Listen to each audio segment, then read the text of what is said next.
ఈరోజు ఇందిరమ్మ రాజ్యంలో గౌరవ ముఖ్యమంత్రి గారి ప్రజాపాలనలో పిసిసి అధ్యక్షుడు మహేష్ గౌడ్ గారి ఆధ్వర్యంలో ఈరోజు తాండూరు నియోజకవర్గం నుంచి బసిరాబాద్ మండలంలో ఎక్మై గ్రామం నుండి మాజీ సర్పంచ్ కానివ్వండి, ఆ గ్రామంలో ఉన్నటువంటి బీఆర్ఎస్ కార్యకర్తలందరూ కూడా ఈరోజు పెద్ద ఎత్తున దాదాపు 150 మంది బీఆర్ఎస్ పార్టీ నుంచి ఈరోజు కాంగ్రెస్ పార్టీలో జాయిన్ కావడం జరిగింది. వారిని అందరినీ కూడా పిసిసి అధ్యక్షుడు గారి ఆధ్వర్యంలో మహేష్ అన్న గారి ఆధ్వర్యంలో కండువాలు కప్పడం జరిగింది. ఈ కార్యక్రమానికి మా సోదరిమణి ఆర్యవైశ్య స్టేట్ చైర్పర్సన్ సుజాత గారు, ఎక్స్ ఎంపీపీ అజయ్ ప్రసాద్ గారు కానివ్వండి, మా మండల పార్టీ అధ్యక్షుడు నరసింహులు గారు కానివ్వండి, మా కాంగ్రెస్ పార్టీ శంకరప్ప గారు కానివ్వండి, వీరందరి సహకారంతో ఈరోజు కాంగ్రెస్ పార్టీలో పెద్ద ఎత్తున బీఆర్ఎస్ పార్టీ వాళ్ళకు జాయిన్ కావడం జరుగుతూ ఉన్నది. గత సంవత్సరాల కాలంలో నియోజకవర్గంలో ఏదైతే అభివృద్ధి జరుగుతూ ఉన్నదో అభివృద్ధిని చూసి ఆకర్షితుల ఈరోజు కాంగ్రెస్ పార్టీలో జాయిన్ కావడం జరుగుతూ ఉన్నది. గత 10 బీఆర్ఎస్ పాలనలో ఏ ఒక్కటి కూడా అభివృద్ధి జరగకుండా అన్ని సంక్షేమాలు కుంటుపడిపోయి ఈరోజు రోడ్లు కానివ్వండి, ఇరిగేషన్ ప్రాజెక్టులు కానివ్వండి, ఇందిరమ్మ ఇండ్లు కానివ్వండి, ఏదైతే ఎలక్షన్లప్పుడు చెప్పి ఉన్నామో ఆర్థికంగా ఎంత ఇబ్బంది ఉన్నా కానీ గౌరవ ముఖ్యమంత్రి గారు, గౌరవ మంత్రులు, పిసిసి అధ్యక్షులు అందరూ కూడా కలిసి ఈరోజు ఇచ్చినటువంటి హామీలు ఒక్కొక్కటి ఈరోజు ఇందిరమ్మ ఇల్లు కానివ్వండి, తెల్ల రేషన్ కార్డు కానివ్వండి, సన్న బియ్యం కానివ్వండి, 200 యూనిట్ల వరకు కరెంటు బిల్లు కానివ్వండి, దేశంలో ఎక్కడ కూడా జరిగినటువంటి ఒక్క సంవత్సరాల కాలంలో 23,000 కోట్ల ఈరోజు రుణమాఫీ కానివ్వండి, భూమి లేని నిరుపేదలకు సంవత్సరానికి 12,000 రూపాయలు ఏదైతే ఇస్తామన్నాం ఇవన్నింటినీ కూడా ఒక్కొక్కటి ఇచ్చుకుంటూ వస్తూ ఉంటే మళ్ళీ కాంగ్రెస్ ఇందిరమ్మ రాజ్యం వచ్చింది, మళ్ళీ సంక్షేమం అంటేనే ఇందిరమ్మ రాజ్యంలో జరుగుతుందని చెప్పి ప్రజలందరూ కూడా ఆలోచన చేస్తూ ఉన్నారు.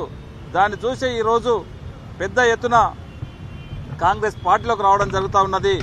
దీన్ని దృష్టిలో పెట్టుకొని రేపు రాబోయే ఏ ఎలక్షన్లు అయినా కానీ ఖచ్చితంగా కాంగ్రెస్ జెండా ఎగరేయడం ఖాయమనే విధంగా ఈరోజు తెలియజేసుకుంటూ ఈరోజు చూసినాం ఉదయం నుంచి కూడా ఇక్కడనే ఈరోజు నేను ఆర్జీలు కూడా ఈరోజు తీసుకోవడం జరిగింది. ఈరోజు ఆర్జీలలో కూడా ఈరోజు ఎక్కువ కూడా మాకు గత 10 సంవత్సరాల నుంచి ఒక ఇల్లు ఇవ్వలేరు, ఎన్నోసార్లు అధికారుల చుట్టుముట్టు తిరిగితే ఒక్క రేషన్ కార్డు ఇవ్వలేరు, మళ్ళీ సంవత్సరాల కాలంలోనే ఏదైనా రేషన్ కార్డుకు మేము అప్లై చేసుకుంటే మా పిల్లలకు కొంతమందికి రేషన్ కార్డు వచ్చింది, ఇంకా కొన్ని రేషన్ కార్డులు రాలేవని చెప్పి ఈరోజు కొంతమంది హైదరాబాద్ చుట్టుముట్టు ఉన్నటువంటి ప్రజలు ఈరోజు గాంధీ భవన్కు రావడం జరిగింది.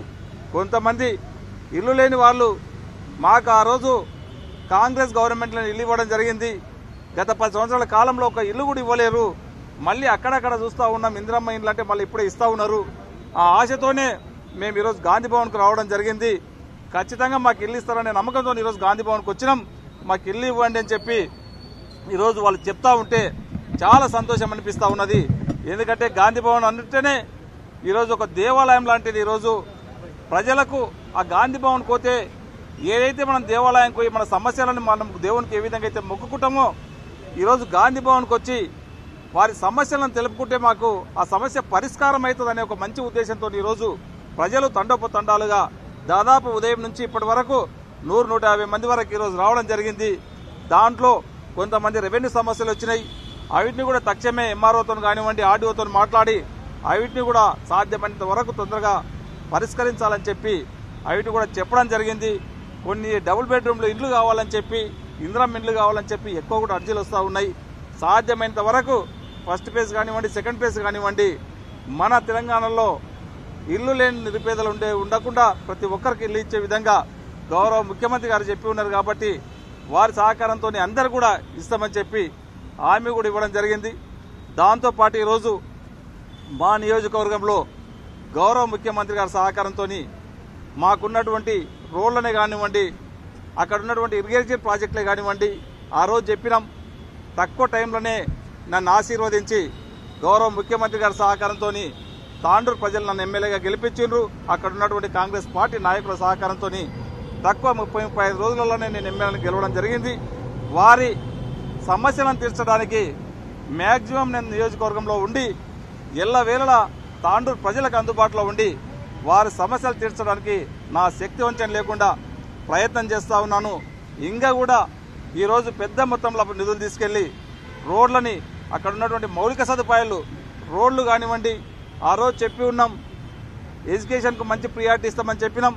గౌరవ ముఖ్యమంత్రి గారు 200 కోట్లతో ఇప్పటికే ఒక ఇంటిగ్రేటెడ్ స్కూల్ కూడా ఇవ్వడం జరిగింది. అది గత పోయిన నెలలనే గౌరవ డిప్యూటీ సీఎం గారి సహకార చేతుల మీదనే ఫౌండేషన్ కూడా వేసుకోవడం జరిగింది. అది కూడా వర్క్ స్టార్ట్ కావడం జరుగుతూ ఉన్నది. అదే కాకుండా అక్కడ ఉన్నటువంటి 2 ప్రధానమైనటువంటి ప్రాజెక్టులు ఏదైతే ఉన్నాయో ఒకటి కోటిపల్లి ప్రాజెక్టు కానివ్వండి ఒకటి జుట్టుపల్లి ప్రాజెక్టు కానివ్వండి గత 10-20 సంవత్సరాల నుంచి దాంట్లో తట్టెడు మట్టి తీసినటువంటి పాపన పోలేరు. మనం ఆ రోజు చెప్పినాం మనకు తెలంగాణ మనం కొట్లాడి తెచ్చుకున్నాం, మన నీళ్లు మనకు రావాలా, మన నిధులు మనకు రావాలా, మన నియామకాలు మనకు రావాలని చెప్పి ఏదైతే తెచ్చుకున్నామో ఆ తెచ్చుకున్నటువంటి తెలంగాణలో మనకున్నటువంటి మేజర్ ఉమ్మడి రంగారెడ్డి జిల్లాలో మేజర్ ప్రాజెక్ట్స్ అయినటువంటి కోటిపల్లి ప్రాజెక్టు ఆ రోజు గౌరవ మరి చెన్నారెడ్డి గారు ముఖ్యమంత్రి గారు ఉన్నప్పుడు చేసినటువంటి ప్రాజెక్టు దాదాపు 10,000 ఎకరాలు బారేటువంటి ప్రాజెక్టుని కెనాల్స్ కూడా అస్తవ్యస్తమైపోతే 20 సంవత్సరాల నుంచి దాన్ని పట్టించుకున్నటువంటి పాపాన ఓలే. అదే గౌరవ ముఖ్యమంత్రి గారికి చెప్పినాం, గౌరవ ఉత్తమ్ కుమార్ రెడ్డి గారికి చెప్పిన ఎంబడే తక్షణమే ఎంత డబ్బులైనా ఇస్తానని చెప్పి ఇప్పటికే జుట్టుపల్లి ప్రాజెక్టు కానివ్వండి కోటిపల్లి ప్రాజెక్టు రెండింటిని కూడా టెండర్లు దాదాపు 100 కోట్ల రూపాయలతో ఈరోజు టెండర్లు పెట్టడం జరిగింది. దాంతో ఈరోజు తాండూరు ప్రజలు కూడా దాదాపు ఒక 15,000 ఎకరాలకు ఈరోజు పారుబాటు కూడా మొత్తం భారతది. రైతాంగం అంతా కూడా ఈరోజు సంతోషంగా ఉన్నారంటే మనం ఏదైతే ఎలక్షన్లు అప్పుడు చెప్పినామో రైతుల సమస్యలు తీర్చినప్పుడు వాళ్ళు సంతోషంగా ఉంటారు కనుక వారి సమస్యలను కూడా తీర్చే విధంగా మనం ప్రయత్నం చేస్తూ ఉన్నాం. అది ఒకటే కాదు, రోడ్స్ కానివ్వండి, రోడ్స్ తాండూరు అంటేనే అధ్వాన్నంగా ఉండే ఈరోజు మేము ఎలక్షన్లలో పోయినప్పుడు ఎక్కడ పోయినా కానీ మాకు తాండూరులో రోడ్లు అధ్వాన్నంగా ఉన్నాయి. మాకు పిల్లల్ని ఇవ్వాలంటే కూడా ఇబ్బందికరంగా తాండూరుకి పిల్లలు ఇవ్వలేని పరిస్థితి ఉంది. మాకు రోడ్లను అభివృద్ధి చేయండి, మాకు ఇంకేం వద్దని చెప్పి వాళ్ళు చెప్పడం జరిగింది. వారు చెప్పినటువంటి మాట ప్రకారం ఈరోజు గౌరవ ముఖ్యమంత్రి గారి సహకారంతో దాదాపు తాండూరు నియోజకవర్గానికి ఇప్పటికీ 700 నుంచి 1000 కోట్ల రూపాయల వరకు నిధులు తీసుకుపోవడం జరిగింది. దశల వారీగా అన్ని రోడ్లు కూడా కంప్లీట్ చేపించి తప్పకుండా తాండూరు నియోజకవర్గ ప్రజల మనసులు వాళ్ళటువంటి ఆశలు తప్పకుండా పొందుతామని చెప్పి కూడా తెలియజేసుకుంటూ నాకు అవకాశం ఇచ్చిన వారందరూ కూడా మనస్ఫూర్తిగా ధన్యవాదాలు తెలుపుకుంటూ ఈ రోజు కాంగ్రెస్ పార్టీలో జాయిన్ అయినటువంటి వారందరూ కూడా మనస్ఫూర్తిగా కాంగ్రెస్ పార్టీకి ఆహ్వానించి తప్పకుండా మీ సేవలు తప్పకుండా కాంగ్రెస్ పార్టీ వాడుకుంటుంది, ఖచ్చితంగా మీకు సముచిత స్థానం కూడా తప్పకుండా కల్పిస్తామని చెప్పి కూడా తెలియజేసుకుంటూ నాకు అవకాశం